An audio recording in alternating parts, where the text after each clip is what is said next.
Eucatastrophe by A Real Sword. Chapter 11. Thomas. "What?" says Thomas. "What the fuck?" They're in the living room, and they're in their normal positions. Everyone's back in their regular outfits. Thomas even has that Steven Universe shirt on that he always wears when he wants everyone to be sure that it's him. Virgil on the stairs, Patton in front of the blinds, Janice holding on to Logan for support in the hallway. In fact, the only two things that are really off about this, apart from the fact that all of his sides have never been all in the living room together like this at once, and this is probably the weirdest possible moment to be doing that for the very first time, is that there's a tall, unfamiliar figure lounging on the couch just behind Thomas.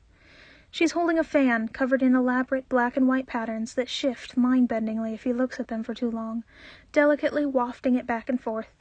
It obscures her face in a casual enough way that you might assume she's not doing it on purpose. Except also it's pretty clear she absolutely is doing it on purpose. Her clothes are nice, but nondescript.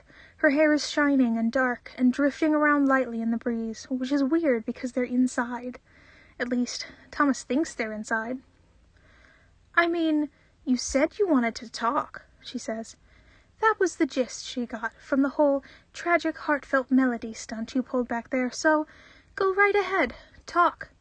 Can't guarantee she'll actually agree or even pay attention, but you've got her here, so you might as well give it a go." Thomas blinks, very slowly. Okay, I'm going to need a second." "Time is an illusion," she replies, "and also a tasty snack. Take as much as you want." Thomas does. He takes stock of himself. He, personally, is feeling weirdly fine. His heart is racing a bit from the unexpectedness of the change, but also it isn't technically his heart. It still sits oddly in his chest, like it's not meant to be there, and both of them know it, but there's no denying that it's making him feel a lot calmer about this situation than it would otherwise. That's probably a good thing. He's definitely not the sort of person who's equipped for negotiating with an eternal being, or whatever this is meant to be, so it's probably fitting that he's basically half someone else right now. As for the others, they all look varying shades of shell-shocked. Logan is half-hugging himself, patting at his arms as if to make sure they're still there. Virgil is muttering something under his breath, looking wildly around and holding onto the rungs of the staircase like they're the only thing keeping him upright. Roman, Janice, and Patton just look flat-out baffled, and Remus is bouncing in place, apparently psyched out of his mind for whatever's about to happen next. He can't feel them. Can't feel the puzzlement or the panic or the excitement the way he normally would, as natural emotions that spring into being like any other feeling. He's fractured, not himself, incomplete.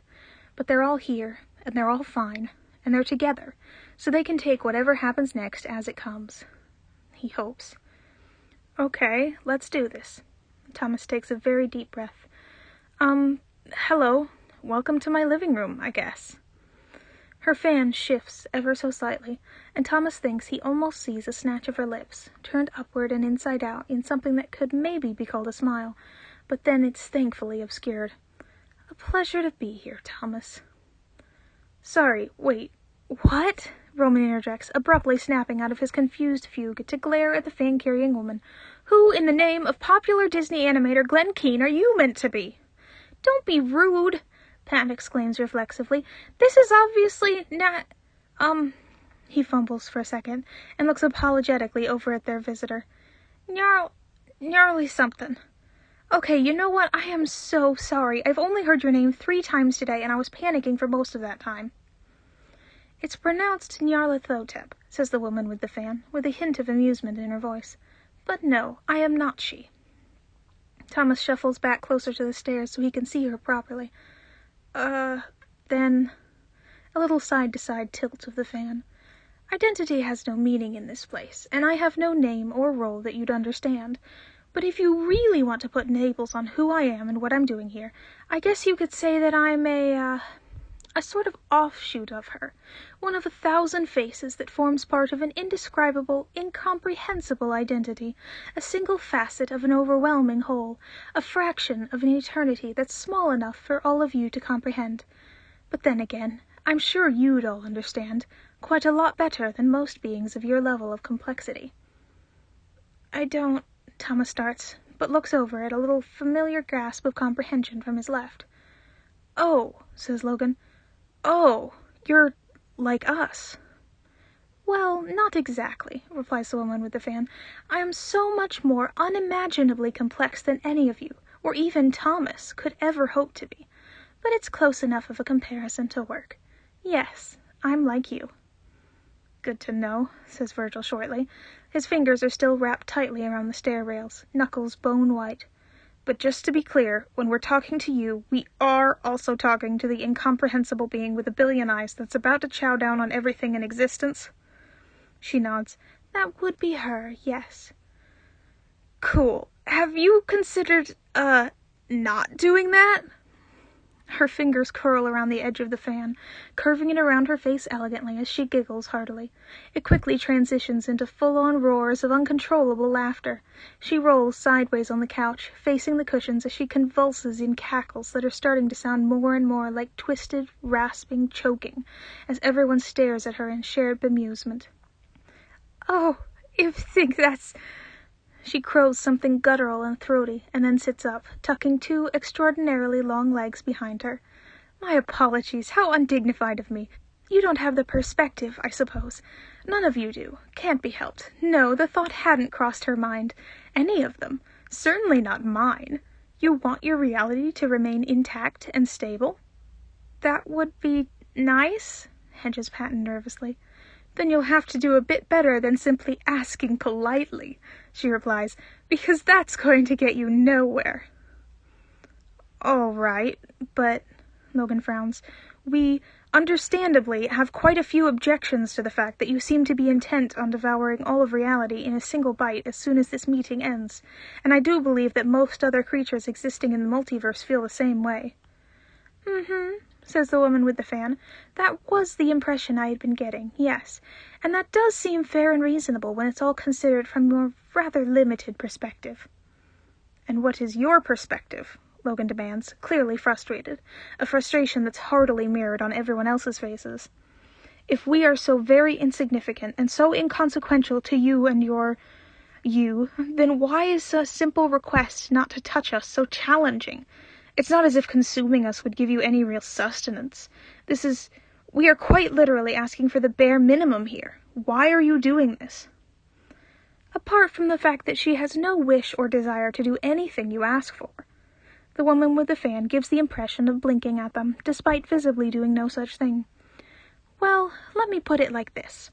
The path away from the place she's been sleeping is, let's say, extremely narrow.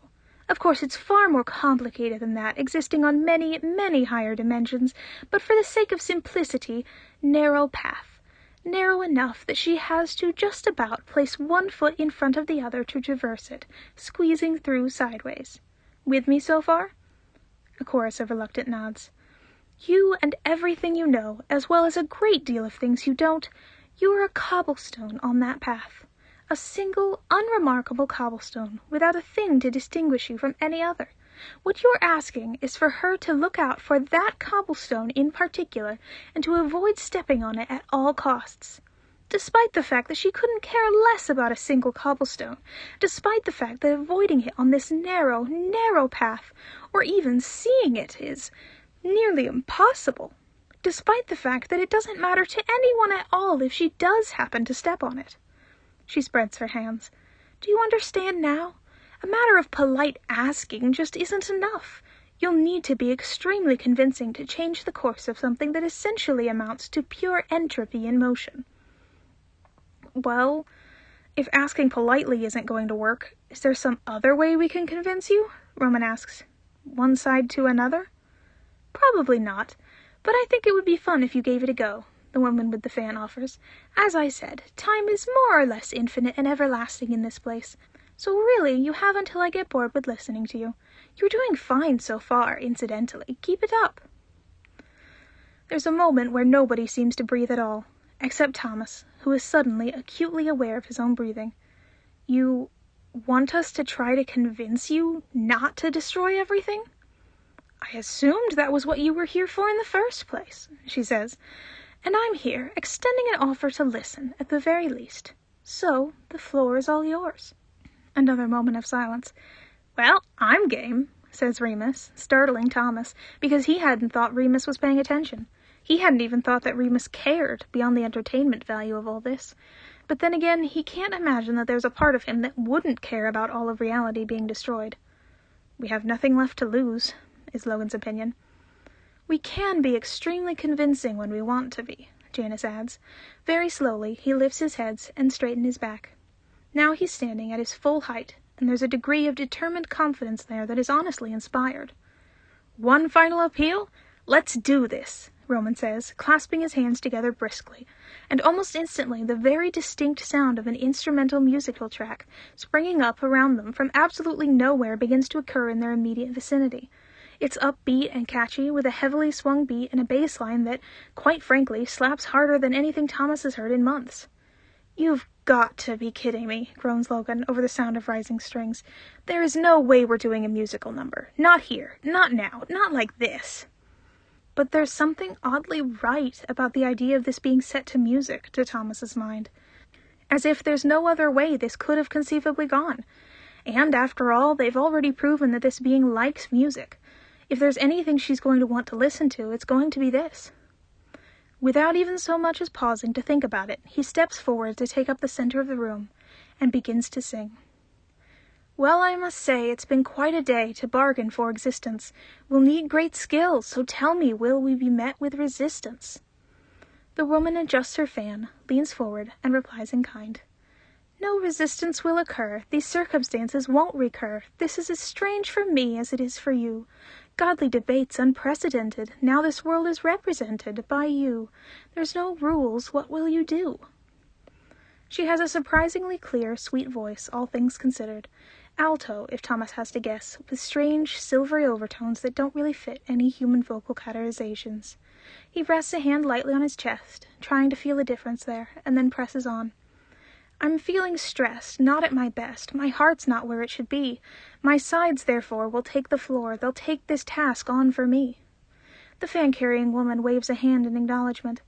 A multitude's as good as one. It doesn't matter where it's from. She's listening and hearing what you say. You may have just an hour or a minute. Fit your case and please within it. Now the floor is yours. Persuade away. A touch to Thomas's shoulder, and even as he looks to see who it is, he's gently nudged out of the way by a determined-looking Janice. You seem to find us entertaining, maybe even like us. We could certainly find suggestions, should the notion strike us. There's reasons in the millions why your bloodlust should waver, but why waste time with earnest rhymes when we could ask a favor? Destroying all the multiverse seems just a bit excessive. Considering the day we had, it's almost retrogressive. We're trustworthy as you can get. You're hearing what we say. So if you really like our style, you'd leave and go away. Thomas realizes, somewhat wildly, that this is the first time he's actually heard Janice sing. It couldn't have been under stranger circumstances, but, all the same, he finds himself appreciating the way his voice sounds in Janice's mouth. There's a flair and a rich sort of drama to it. Almost immediately, the fan-carrying woman is replying, matching Janice's tone and energy almost exactly. I like you, but we're not the same. Don't try to play her at this game. You're transient, and soon you all will die. Your corpses would shrivel and shrink more. If she were merely to blink, your molecules barely worth a goodbye. Which seems to be the cue for Janice to step back, for someone else to take up the stand. There's a brief, panicked moment where it seems as if nobody's going to do it. Then Patton straightens his hoodie around his shoulders and steps up to deliver his own appeal. You going out and snacking really seems a bit off to me. You're treating all of real life just like a second cookie. Why don't you care about the lives here you kill as you go by? I'm sure you have a heart. Why not give empathy a try? Empathy might be worth a try, but really I just wonder why you think she cares when her form is so vast. Your lives and worths are microscopic, could care less for toxanthropic. Nothing matters, nothing's meant to last. And as Patton falls back, that means it's Virgil's cue to push forward with a glare and a growl, and not even the slightest hint of stage fright. Look, if your eyes were harmed or blinded, even you would suffer. Falling into a black hole would probably feel rougher. Even gods can feel pain, not a threat, just a reminder that getting hurt would really suck. So how about something kinder? Yeah, here's a thought, just shove right off, step over us and get lost. Considering alternatives, it's really not a big cost. Starting right at $0, you'll save our world today, and if cosmic chaos happens, it might as well go as planned.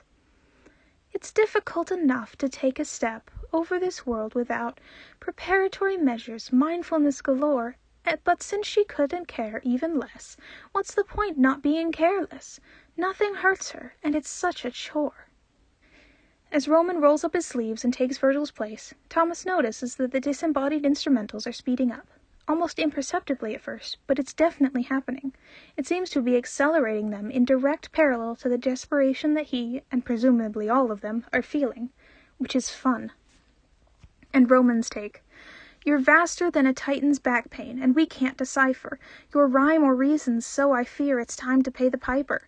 Our lives and livelihoods are lost unless we can uncover the one thing in the world you crave far more than any other. Old Odin traded all for knowledge, Daizang helped the dead out. The raven and coyote stole for man, Zeus got his bed out. Anansi shared his stories, red-eyed Mars he shaped bloody wars, and every one had goals and wants, so what, my friend, are yours? To comprehend her goals is wild and foolish even from inside her. Human brains and logic just won't do. If you could even half conceive a reason that could make her leave, you'd never have the means to follow through. Remus elbows Roman out of the way, clearing his throat. Around him, the music seems to swell and speed up even more, as if they need a diegetic soundtrack to let them know just how bad things are getting. "'Kay, Roman's thing was neat, but let's pick something smaller. So if your center's feeling munchy, be a pal and stall her. Maybe we can't appease you fully, but we might as well try. What's better than this world? What would make you pass us all by?" "I understand you're thinking smaller, but somehow this order's taller. God-sized favors aren't things you loan. Anything you could give her would be too hard to deliver. All you have she could get on her own." Logan is the only one who hasn't joined in so far.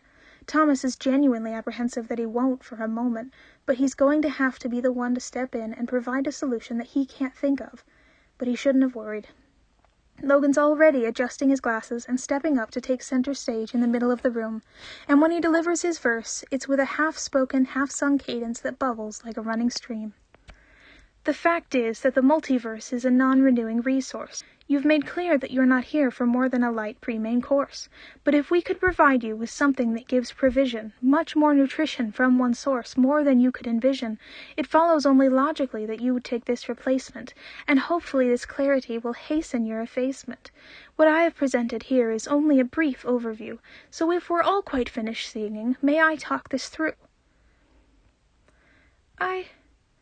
There's a long, weighted silence, and the music abruptly stops, fading and trailing into nothing. "Interesting," says the fan-carrying woman. She hums and clicks to herself. "Very interesting." "May I continue?" Logan asks, preferably this time without musical accompaniment. Coming up for a passable internal rhyme for effacement on the spot is more difficult than it appears. "Go on," she invites. Logan nods, pleased.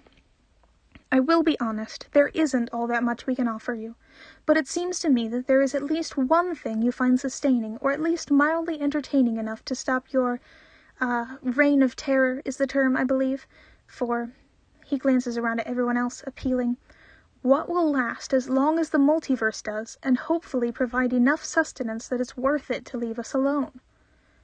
"A story!" Roman exclaims immediately, raising a finger in excitement. "And not just any story," continues Logan, "one that will be repeated and passed on over the course of generations and generations in countless different forms. Peoples die, cultures change, lands shift, but stories are eternal." Virgil crosses his arms, his lips drawing into a thin line. "That seems like a bit of a long shot. What kind of story can we start circling around that's going to last forever?" "I rather think the story of how we stopped a god from devouring the entirety of reality will be a suitably epic tale for the ages," Logan says, with a smug little adjustment of his glasses. "Don't you?" And when there's nobody left to tell stories, you can come back and eat as much of this dimension as you want, Roman tells the fan-carrying woman, because when stories are gone, I don't think it'll be worth living in. Or maybe let's not do that either, Virgil blurts, because maybe we don't want the multiverse to get eaten ever? The fan-carrying woman is laughing again. I think by that point she'll be far enough away that you won't need to worry. If she agrees, that is.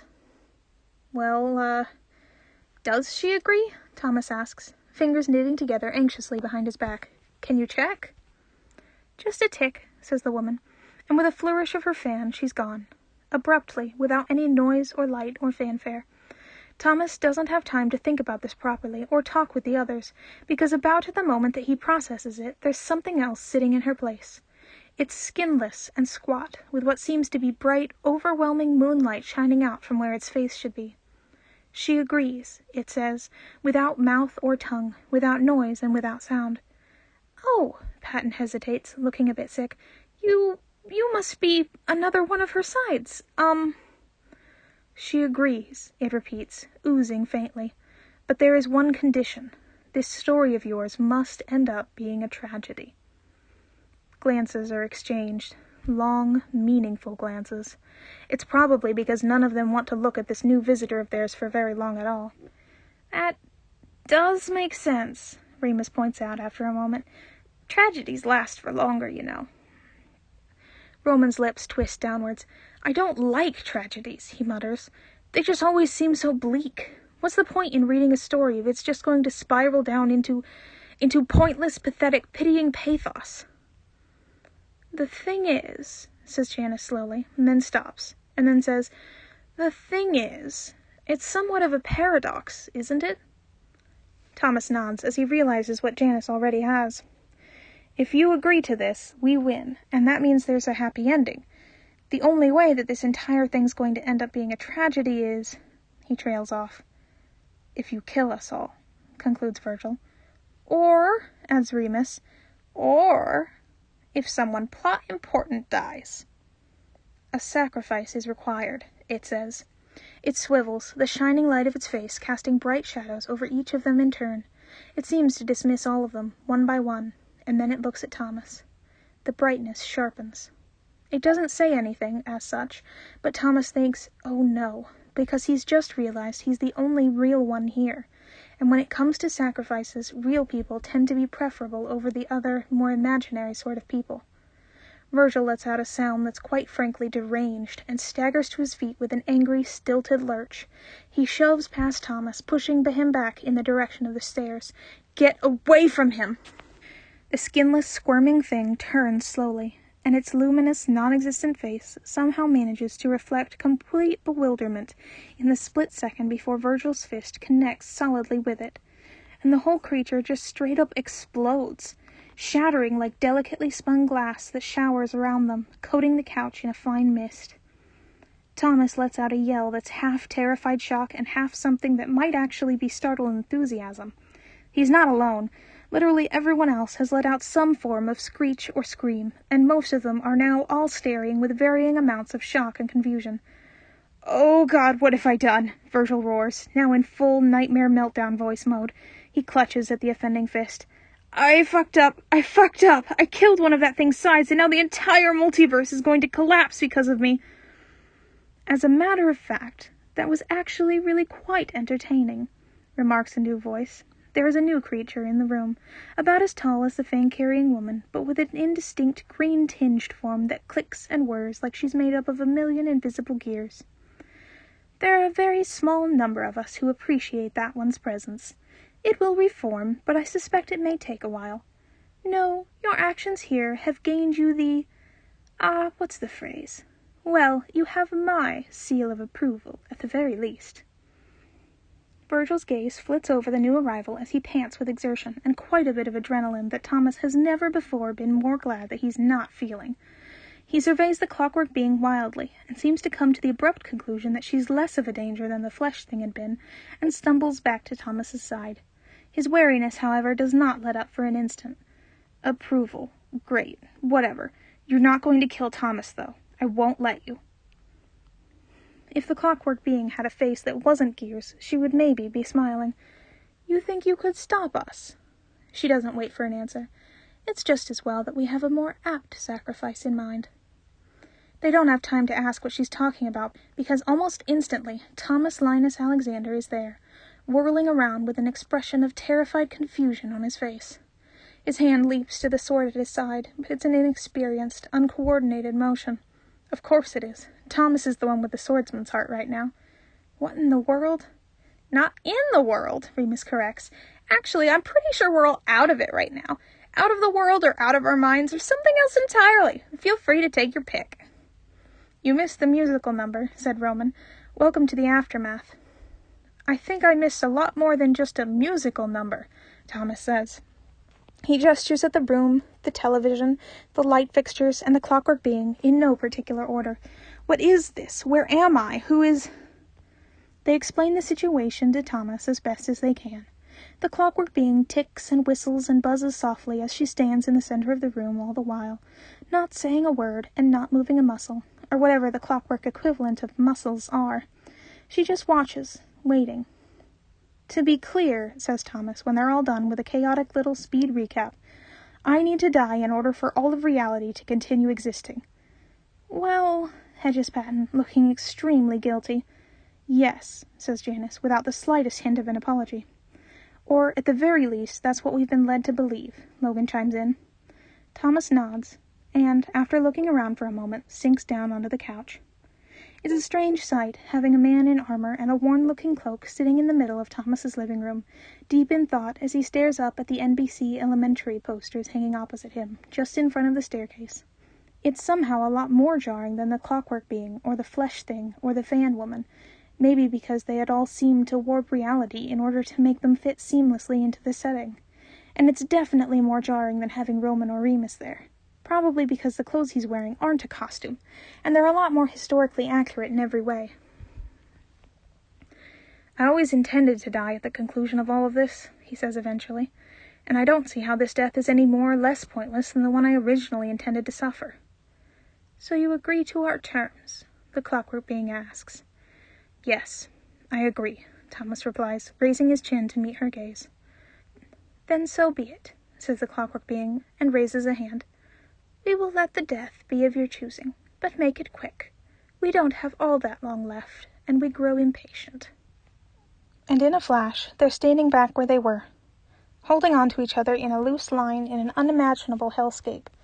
Their clothes are back to the way they had been, all ragged and torn, a combination of Thomas's wardrobe and outfits they'd stolen from the closet full of fairy clothes.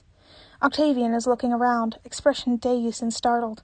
Some distance away, the rest of the mirror counterparts are also exchanging baffled glances. Hang on, Patton blinks, stumbling a bit.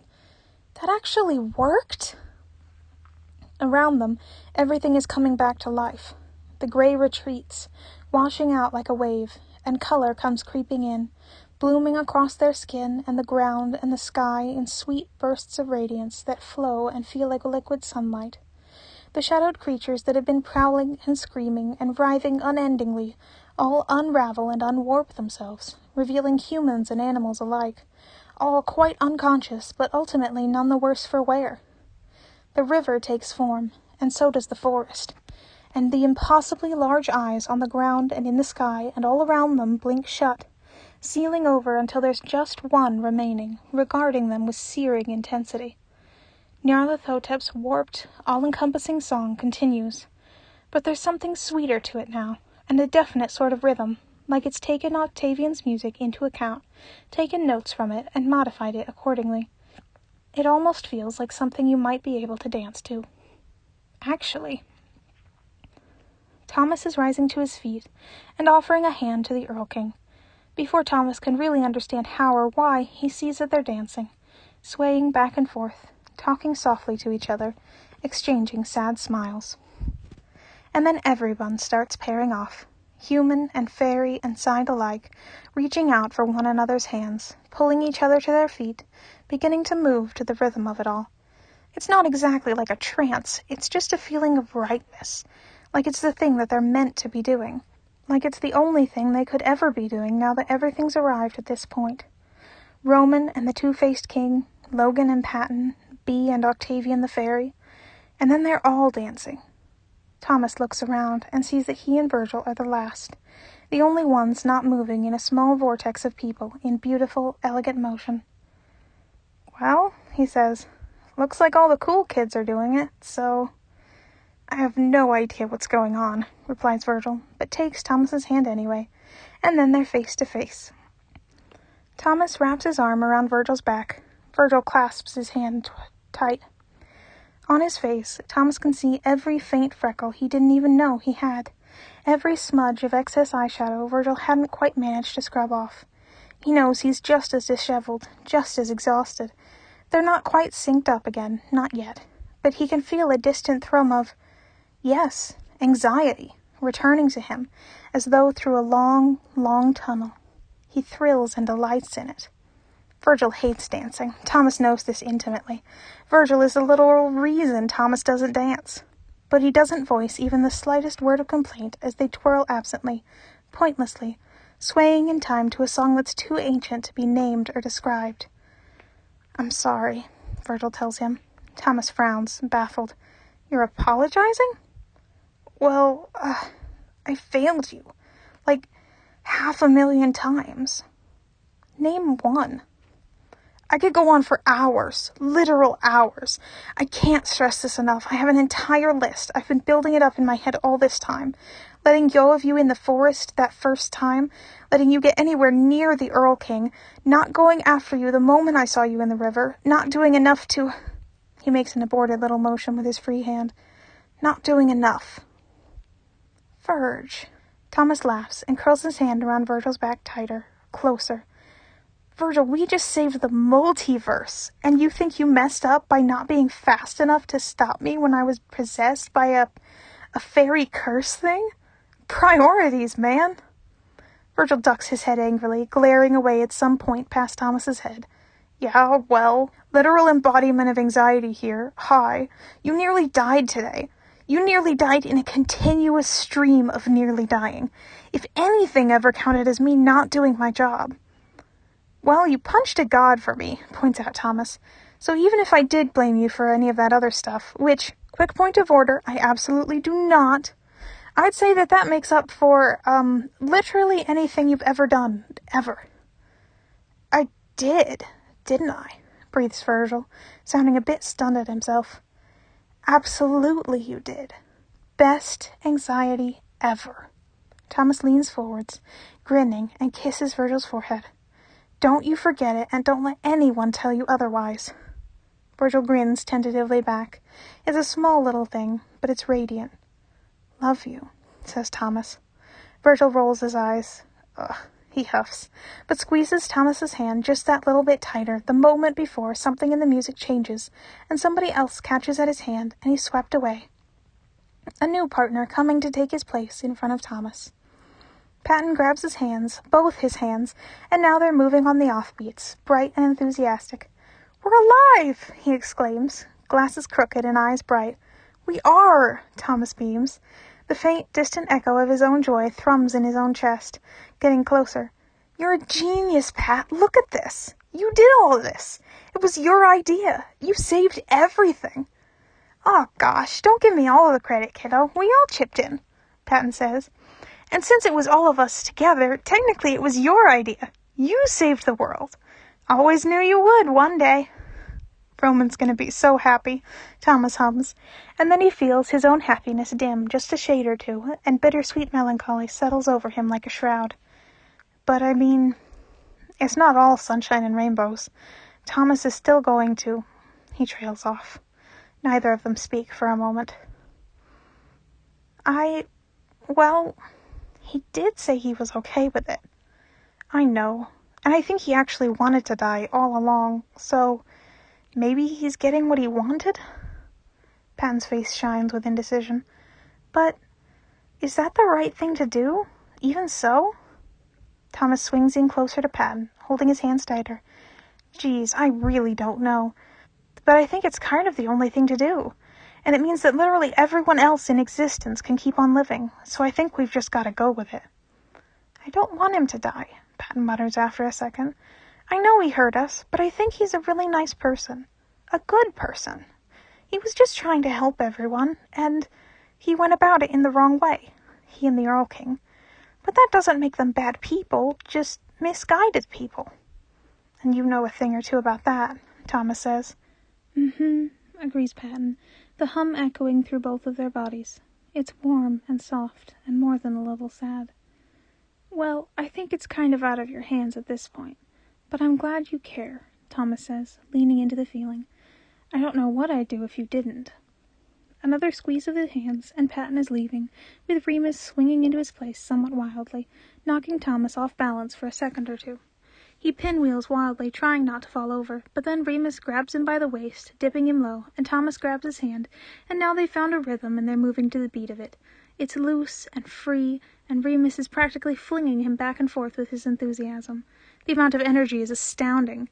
"Tom Schlong!" Remus cries, and lets out an exultant, grating shriek of laughter. "Ha! Told you we'd make it! Still not dead!" "Still not dead," Thomas exclaims right back at him. And it's so strange for them to be grinning at each other so openly and freely, but it also feels so right. "Looks like you're going to be bugging me for a while longer. Unless you want to stay here?" Another screech of laughter. "Oh, Tommy gun, you ain't getting away from me that easily." Remus whips them around, lightning fast, so fast it makes Thomas's head spin. "Nah, I'm sticking around. Gotta claim those bragging rights for saving your sweet ass so many times today, you know. I'm pretty sure I saved you more than Roman, and oh boy is he gonna hate that. I wouldn't miss that for every planet in the multiverse." He spins them again, the other way, and then leans in. He's probably aiming for the lips, knowing him, and also probably aiming to be as disgusting as possible. Instead, he ends up missing and smacking Thomas cleanly on the cheek. It's oddly sweet, and also weirdly endearing, especially when he curses extensively and says, "Wait, no, let me—" But before he can, he's tugged off by the next person in line, and Janice swirls in neatly, bringing the dance back down to a much more sedate pace. He reaches up with one gloved hand to push his hat back, clasping both of Thomas's tightly with the other, and then he brings his other one to rest on top. They step together in unplanned synchronicity, precise and directed, even though Thomas is pretty sure neither of them know how they're doing it. "We can't tell anyone about this, you know," Janice tells him. The fabric of Janice's gloves is soft and velvety. He could hold on to it forever. Now why am I not surprised that you're the one reminding me of this? "I'm only saying, do you honestly think anyone's going to even believe us if we try?" "Joan might," Thomas suggests. "I mean, we're going to have to tell them something when we get back." Another few steps. "Thanks. I mean, really thanks. I know I didn't make it easy for you this time, but you had my back pretty much every step of the way, and I appreciate that." Janice lets go of Thomas with one hand, reaching into his pocket. He fumbles around haltingly for a long moment, and then draws out a single, crumpled, faded daisy. Reaching out, he tucks it behind Thomas's ear. "You're an idiot," he says lovingly. "Oh, look at you. Gave your heart to a liar because you thought it would save him. Tried to give yourself up for the cosmos. It's a wonder we survived this at all." Thomas isn't sure whether to laugh or apologize. "Can I plead insanity? I definitely wasn't in my right mind for most of this whole thing. Still not sure if I am now, honestly." "Don't give me that. You were completely cogent when you made the choice to swap your heart out. And besides—" A faint sigh, a little upwards quirk of the mouth, a sparkle of mischief in the eyes. "I'm not sure if any legal court in existence has a precedent for self-inflicted fairy heart curse. Do you have any idea how that trial would end up going down?" "Your Honor, my client got emotionally blackmailed by those gosh darn fairies again," Thomas quips. "Lock him up and throw away the key," Janice declares with a laugh, and Thomas knows that they're going to be all right. "Absolute moron, gave away his full name in the first 5 minutes, doesn't even know how to negotiate proper fey contracts. Pathetic." And then Janice is being swept away, and the next in line is Logan, who almost immediately takes them into a moderate-paced waltz. It's not very strict at all in form or style, and the 1-2-3 beat they're moving to is loose and relaxed. Logan's glasses are back to normal, and no longer twisted and broken, although they rest ever so slightly askew on the bridge of his nose. He isn't moving to fix them, though. "So, how are you holding up?" Thomas asks. "I do believe I am rather overwhelmed," Logan tells him, entirely too mildly.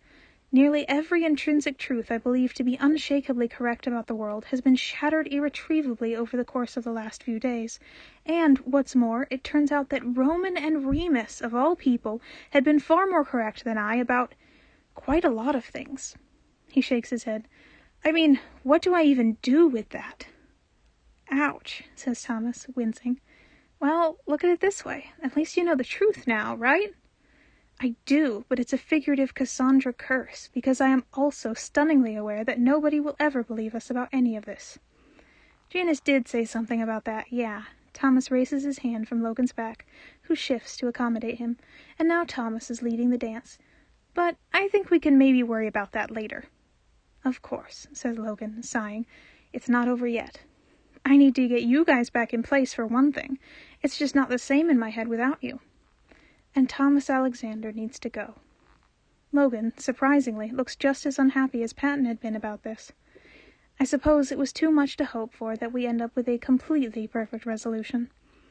It never really does work out that way, huh? Thomas agrees, and they waltz for another few steps. Logan, thank you.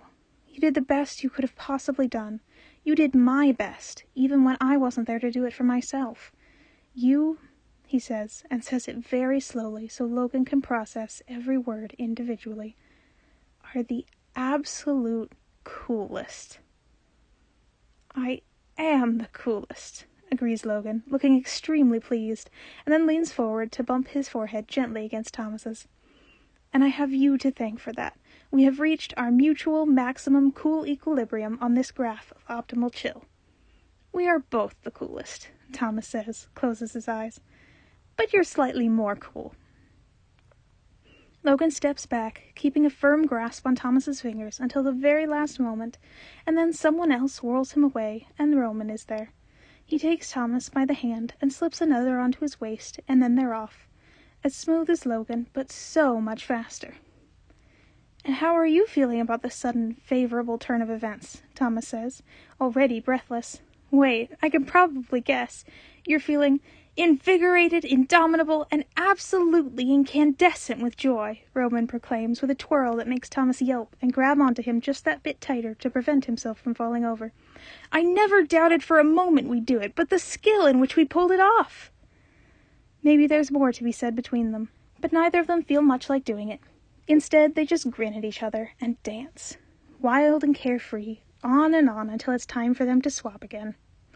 There's one more person for you to talk to, I think, Roman says, and before Thomas can ask, he's being passed off to the last person in the long string of dancers. Hello, you, greets Thomas Linus Alexander, as he awkwardly catches one of Thomas's hands in his. There's a beat where neither of them move, and then they both try to take the lead at once. No, hang on. It's all right, says Thomas. You lead. As you wish, agrees Thomas, and does. It's more of a wander than a dance. They're hardly moving in time at all, stepping back and forth without grace and without passion. They're barely even touching each other. Thomas doesn't know what to say.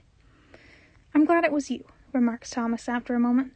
Out of everyone and anyone that could have been my counterpart, well, I'm sure if I had the choice I would have picked someone different, but that would have been a mistake. You were the perfect man for the job, and I didn't even know it at the time.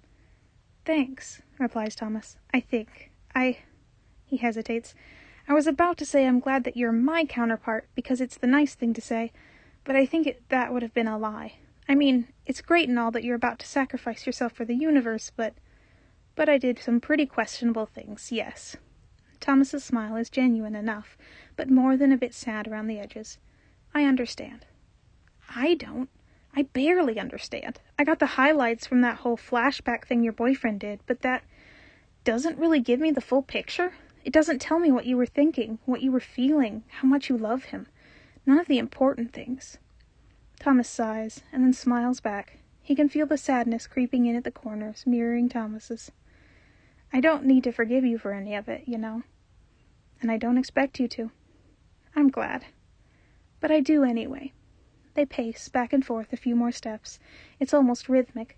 And it's not just because you're going to die. If it was because of that, I think it'd feel like a pity apology, I guess, which wouldn't feel great, not for either of us. So why are you forgiving me then? Because the memories might not tell me the whole story, Thomas says, But your heart kinda does. I've had it for the last couple of days, remember? Hard to forget. Thomas raises a hand to tap one side of his chest. I've got yours beating merrily along right here. You're a very lively man, Thomas. My sides would beg to differ, says Thomas, laughing slightly. Logan's always getting on me about exercising more. But, thanks. Not the point, though. You've got a good heart, I think. It's definitely not a bad one. I'd be able to tell. And the thing is, this whole convincing Nyarlathotep to let us go thing, I couldn't have done any of it if you hadn't swapped with me. You sell yourself short, I think. Thomas shakes his head. I don't think I do. I mean, negotiating with gods? Saving the world? That sounds completely ridiculous and not at all like me. I'm not a hero, whatever Roman says. I'm just a YouTuber, for crying out loud. Thomas hums in noncommittal acknowledgement, then pauses and says, I don't know what that word means. Thomas tries very hard to quickly figure out the best way to describe social media to a medieval high fantasy man in a long dramatic cloak. It means that I'm just a guy, he decides eventually, just a regular person, an entertainer on a good day. I try my best to make people smile, and I try to get through every day and deal with my problems and try to love myself. You've had my heart, he adds. You know that I'm just ordinary, not like you. You're a knight or something. I'm pretty sure saving people is what you do. Everything that just happened, sure, it was my body that did it, but all the action was your heart. You should be getting the credit.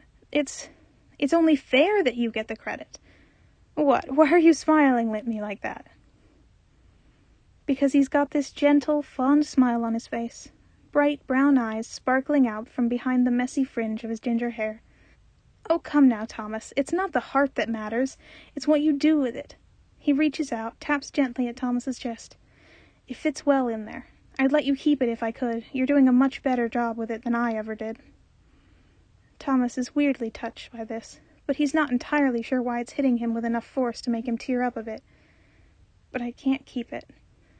Oh, no, says Thomas. Tamlin. No, I think it's about time I took my heart back, Thomas. If that's okay with you, that is. Time to go? Time to go, he agrees. Thomas blinks, and now Tamlin has a shiny silver thermos in his hands, uncapped at the top, and they're no longer dancing. He's regarding the greenish gunk inside with a look of calm acceptance on his face. The others, the sides, the kings, Octavian and Octavian both, they're all there too, paired off with each other and watching silently. But it's like they aren't even there, because they don't speak and they don't move, and Thomas's eyes are fixed entirely on Tamlin as he raises the thermos to his lips and takes a long, deep sip. How is it? Asks Thomas, surprised his own voice isn't shaking. Tamlin pulls a contemplative face as he wipes residue off of his lips with his shirt sleeve, lowering the thermos. Minty. Thomas almost laughs at this, but then a sharp, piercing jolt of pain shoots through his chest, and he staggers, clutching at it. Ah, that's... Sorry, says Tamlin, wincing in sympathy. He discards the thermos to one side. If it's any consolation, I'm going to be feeling the effects pretty soon, worse than you are right now, even. What do you mean? Thomas pants, rubbing at his sternum as if that's going to do any good. What even is that stuff? Poison, mostly, says Tamlin, with the driest of smiles. Or not, depending on your point of view. He clears his throat. I suppose I'm being elusive and evasive again. Force of habit. My apologies. Thomas waves a forgiving hand. It's all good. Maybe just hurry up a bit? It's simple. All the ingredients within it are toxic, but only in large quantities, and sometimes only under specific circumstances. Chamomile, salt, charcoal. It's a pharmacon. A kill and a cure all at once. It needs to be to switch us back. Duality in all things. You know how it goes.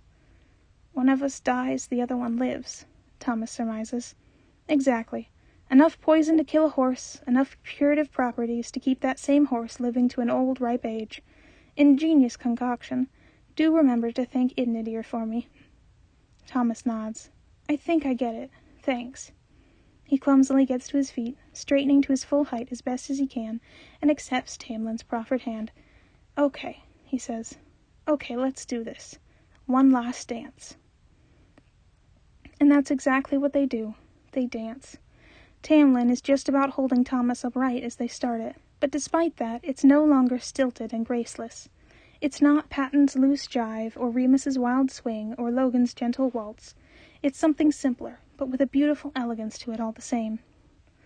The piercing pain in Thomas's chest continues to stab all through this, sending dizzying flashes of color and light pounding through his skull and causing him to stagger and stumble. But with each stab, the pain lessens, and Thomas starts to feel just a little better.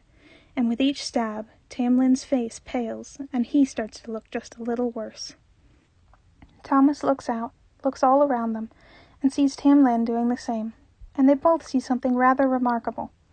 Logan and the Earl King, rotating in elegant circular movements, speaking softly but frankly to each other. The frowns on their faces speak volumes. They're not happy with each other in the least, but at the same time there's definite respect there, and it goes both ways. And despite any problems they have, there's something to be said for the fact that they're moving in perfect synchronicity. Patton and the Fisher King, moving slow and sedate, both chuckling at something or other. The Fisher King's leg is as messy and ravaged as it's ever been, and he limps every few steps. But here's the thing. It's no longer bleeding. He looks happier already, happy in a way he hadn't looked back in the woods. There's a great deal less pain to it at the very least. And all the rest, Roman and Octavian whirl by, wild and enthusiastic, both perfectly matching the other's energy. Remus and the other Octavian are moving slower than you'd expect, but with uncanny precision to every move they make. Janus and the Two-Faced King matching each other in a deadly elegant something that's almost a foxtrot and almost a waltz. Without words, but with mutual expressions of challenge and pointed delight. And Virgil is having to hunch over quite a bit to reach B's level.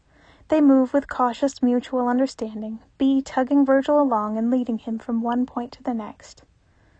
"Oh," breathes Tamlin as he stumbles slightly. "Oh, would you look at that?" Thomas has to shift, rearrange himself a bit so he can catch his counterpart and prevent him from falling to the ground entirely. And when he shuffles his arms so he's now taking the lead, he gets a small smile of gratitude in response. "This is sure something, huh?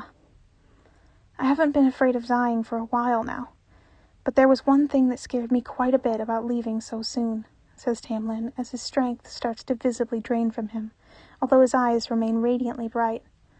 "The possibility that all my work here might have been in vain, that me leaving all of them would mean that all their rivalries and grievances would remain." "Well, I don't know if you managed to fix everything," Thomas replies, "but you know what? I think they're going to be all right. That's all I've ever wanted." Tamlin stumbles, tripping over his own feet. His hand drops from Thomas's shoulder, and his head lists sideways, and his eyelids flutter, and they continue to waltz, round and round, in smaller and smaller circles until they're turning on the spot. And then Tamlin is sinking to the ground, and Thomas is helping him down, kneeling at his side, bringing him to rest comfortably against the grass so he can gaze upwards. The sky is so effortlessly, achingly blue. "There you go," murmurs Tamlin, swiping clumsily at Thomas's cheek with a dazed little smile. "Back in place. Everything as it should be." And he's right. Thomas's heart sits right and easy in his chest. He feels whole, in a way he hasn't felt for several days now. He smiles back at Tamlin, feeling a surge of sudden grief that is entirely his. "It was nice to meet you, all things considered." "Likewise. I wish it could have been under better circumstances, but fate does tend to be cruel like that." Thomas holds his hand just a bit tighter. "Goodbye, Tamlin." "Goodbye, Thomas Sanders," he replies, and releases Thomas's hand, and there's a heavy feeling of finality that comes along with that release. He rises to his feet, steps back, and lets the people of this world come forward, kneeling around his fallen body, slowly fading of life. This isn't his place anymore. The best thing he can do is step back and wait for it to be over. He feels a hand slip into his, and it feels just as right as his heart does, sliding in like a jigsaw piece finally finding its place. He looks up and sees that it's Patton, eyes watery but smiling bright as the sun all the same. "Hey, champ. We missed you." "Missed you all too." Thomas grins, and that bittersweet sadness is bubbling up inside of him like a perfect mirror. He opens his other hand, extending it out, and Roman takes it, and that feels right, too. Logan clasps a hand to his forearm, solid and steady. Virgil slips into place right at his side, with an arm around his waist and his head ducked low, and Janice drapes an arm over his shoulder, with Remus mirroring the action from the other side. They all fit so perfectly. They watch, one by one, Tamlin's friends and loved ones come to sit beside him, exchanging words, embraces, farewells. And finally, the Earl King kneels inelegantly next to his lover, catching his hand and pressing his lips gently to the knuckles. Tamlin says something soft in response, and reaches up, and they embrace, kissing each other fondly, hands pressing at each other's cheeks, each framing the other like they're the last good things left in the sad remains of broken world. It's so perfect of a moment that Thomas is halfway convinced they're going to stay like that forever, locked in a furiously tender mutual embrace. But then Tamlin's eyes slide sideways, go dull and glassy, and his hands fall limp. The Earl King lowers him down slowly, so slowly, and drapes his arms carefully over his chest. And he sits back and buries his head in his hands and is silent in his grief. The sole remaining eye watching from above looks at them all. Its gaze drifts from the weeping Earl King to an inconsolably sobbing bee, to Thomas and his sides, all pressed up against each other, and finally to Tamlin, still and peaceful on the riverbank, looking for all the world as if he'd simply fallen asleep. It blinks once, seemingly in approval, and then it closes, edges blurring away into nothingness, and it does not open again. It's over. Alright, so maybe it isn't over, not exactly, because there's a lot of other things to do. Thomas and the others have to make sure everyone grasps just how important it is that they tell literally everyone what just happened. The initial discussion is between everyone, all 13 of them. Janice clearly and concisely lays out the details of what they need to do. A story that will never die, an ode to their fallen friend. It's a cruel thing to force it on Tamlin's still grieving friends, but there's not exactly time to waste. And to Octavian's credit, both of them actually, they barely hesitate. The two of them sit down on the grass right where they stand and get to work. Members of the fairy court, as well as quite a few residents of the town, begin to approach their little gathering from all directions, and soon they're at the center point of a whirl of activity as everybody tries to figure out exactly what's going on and how best to deal with everything that's happened. And eventually the Fisher King rises up on unsteady legs and limps out to take charge of events with a grace and calmness that's kind of astounding considering the circumstances. The Earl King remains crouched next to Tamlin's body, bent over it, weeping silently. Thomas silently wonders if he should go talk to him or not. He glances around for his sides, but they're mostly all too occupied with talking to others and amongst themselves to weigh in with their opinions. Logan, however, looks over from his recurrent conversation to meet Thomas's eyes. There's a brief surge of mutual understanding between them. It'd be almost like a mind meld sort of thing, except it's more like a reconnection, because they're the same person, but their perspectives have been separated until now, and their experiences. And, Thomas thinks, it's not as if he's going to hurt me, and I'll regret it if I don't. It's only logical. He swallows trepidation and goes to stand next to the Earl King. For a moment or two, he doesn't speak. "I'm sorry," he says eventually, "for everything." The Earl King doesn't look up at first. He takes a deep breath and seems to be visually choking back pure rage and the intense urge to lash out in anger. But then he opens them, and all that's in his gaze is sad acceptance. "I should be the one to apologize. My actions endangered us all. But I'm the one who's getting to walk away without losing anything. You lost your ignorance. You lost the delusion that the world was as safe as you thought it was. That is a sort of punishment in its own right." "Very poetic," Thomas says, running a hand through his hair, not quite sure how to respond to this. It's true enough. There's an ache in his chest that the loss and replacement of his heart can't explain. "Yeah, well, good luck with your world, I guess." "And best of luck with yours," the Earl King replies. "Should you ever return here, my home is open to you." He stares for a long, long moment. Thomas gets the unsettling impression that his face and features are being silently compared to those of a dead man. but don't go out of your way to do so." Thomas nods and takes that as his cue to leave this strange, sad king behind. He doesn't know if he understands him at all, isn't sure if he can or even wants to forgive him, but he really does wish him well. And then there is more talking and more goodbyes, just a truly ridiculous amount of people to say goodbye to, and all of the sides want to say goodbye too, but eventually Thomas has to concede that there's not much else to say, and he really is quite tired. All he wants to do is rest. "Ready to go?" asks the Two-Faced King, apparently picking up on this. Thomas closes his eyes and breathes in deeply, and when he opens them, he's standing there, with every bit of him perfectly intact, and Virgil and Roman and Remus and Logan and Patton and Janus are gone. Lying on the ground near his feet is a canvas bag. When he picks it up, he sees that inside are a few bottles of water, some energy bars, a Ziploc bag full of medical supplies of all sorts, and his phone, which he really is in desperate need of charging. Several sets of his clothing, as well as a luxurious-looking red cape, are neatly folded up and stacked on top of each other. He loops it over his shoulder and looks up. "Yeah, I think I am. So how do I get home?" "Well, you could take a boat," the Fisher King suggests, limping up to stand next to his friend and draping a hand easily around his shoulder. And then, at the face Thomas pulls, "Yes, I figured as much. In that case, I think you should just start walking." "Any particular direction?" Thomas wonders, glancing around the forest. "It shouldn't matter," says Octavian the Fey, looking up from where he and his twin are bent over a notebook, passing his instrument between them as they work in tandem. "Remember, all forests are connected." Thomas waves to them, says what feels like a million more goodbyes. He barely knows them, but it feels like he spent lifetimes by their sides, and there's some part of him that's almost reluctant to go. But then he starts walking, away from the river, into the trees.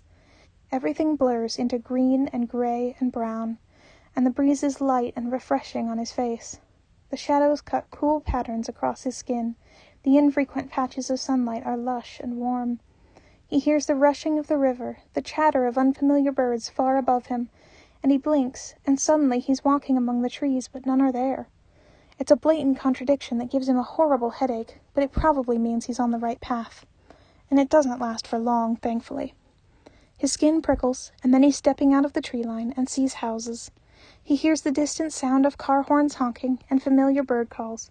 The air is no longer sweet and clear. There's the bitter tang of pollution that he'd somehow never fully registered was there until now. He glances back toward the forest and realizes he can see right through to the other side. Before him, there's grassy hills, and beyond that he can see the back of his house. "We made it!" he exclaims, and then hugs himself abruptly, spinning around in place with a faint, exhausted laugh. "Oh, I love myself! Look at that! I actually got home!" Getting up the hill banks into the properties is all a bit of a blur. The next thing he knows, he's ringing the doorbell to his own house and realizing that out of the many things in his canvas bag, Janice had apparently neglected to remember the front door keys. And also there's a lot of cars on the curb, and isn't that strange?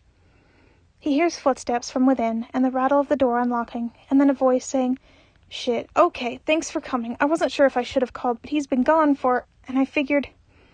And then the door opens properly, and Thomas is facing Joan, who's just stopped talking quicker than if they'd been beamed on the head from behind, knocking them instantly unconscious. They just stare, unspeaking, eyes huge. "Surprise! I'm not dead?" Thomas tries with a little awkward grin when the silence becomes unbearable. "Thomas, holy shit!" exclaims Joan, surging forward to grab him by the shoulders. Thomas is oh so aware that he must look like absolute hell right now. He feels exhausted, like he's been trekking through the forest for days on end. He's pretty sure his shirt is ripped, and his hair still has knots and dirt in it. He knows for a fact that there's definitely still a single bedraggled daisy tucked behind one ear, and he has no plans on taking it out any time soon. He lets himself fall forward, and pretty much just straight up collapses into Joan's startled grasp, hugging them as tightly as he can. The exhaustion of it all seems to be catching up to him, and it's far heavier than he'd expected it to be. Like he's just lived through it 7 times older. "You would not believe the day I've just had," he tells them, with feeling. "Yeah, no, Joan says, and hugs him back, just as tight. "I think you might be right. Dude, you smell like you just robbed a Lush store with a high-pressure water hose, and you look like you failed, and every employee in the store decided to take instant violent retribution. What happened? They are soft and warm and so wonderfully human. He could hold on to them forever, but there's a lot of other stuff he wants now that he's made it back. A shower, for one thing, and a very, very extensive nap for another. Long day, long story, he says, and releases them. He rests a hand against the front door of his house. Home at last. Let's go inside, and I'll try to tell you, but keep in mind the whole thing's kind of unbelievable, so... He looks properly at the driveway and all the cars, and squints. Are those police cars? Well, the thing is, first of all you went missing, Joan explains, and then your sides called me and told me that they were still here, but you somehow weren't, which was weird enough on its own. But then they went missing, and so did your car, and by that point the police were already involved. So basically what I'm saying is that you better have a really, really good explanation for all of this, because approximately fucking all of your family and a solid 5 to 10% of the local police force are inside. Anxiety bubbles up in him, electrifying and familiar, as if the very concept of this is the scariest thing that's happened to him all day. Some part of his brain goes, "Oh no, we're going to have to lie to the police." And another part goes, "Wonderful. We've been waiting for over 30 years for us to have to lie to the police. This is the perfect opportunity for extravagant lying." And several other parts start wondering if the police would actually take this seriously if he tells them what really happened. It's so beautifully normal. This is how he's supposed to think, how he's supposed to feel. Even though the slowly approaching panic is threatening to be overwhelming, it's his panic. And really, he thinks, quite logically indeed, with all he's been through today, this is going to be comparatively easy. "I have no idea what I'm going to say," he admits to Joan, "but I have a feeling that everything's going to be all right. I'll work something out as I go." Joan squints. "So what I'm hearing is you want me to do all the talking for you because you have no idea where to even start to explain this, and you're probably going to feel bad about lying, even though it's probably the best thing to do in this situation?" Thomas wilts a bit as reality ensues. Sweet, mundane reality. How he's missed it. "Yes. Yes, please do that." "Gotcha." Joan wraps a steadying arm around Thomas's shoulder and opens the door. "Just look incredibly confused, mumble a lot, and if in doubt, feign medical drama-style anesthesia. We'll work out the rest later." "You're the best," Thomas says, leaning into them as the two of them step forward into the uncertainty of whatever's about to come next. "Have I told you that recently?" "Tell me one more time, just to make up for what you're about to put me through," they reply, but hug him just a bit closer. And then the door swings shut, leaving the birdsong and the trees and the distant splashing of the river long behind and far, far away.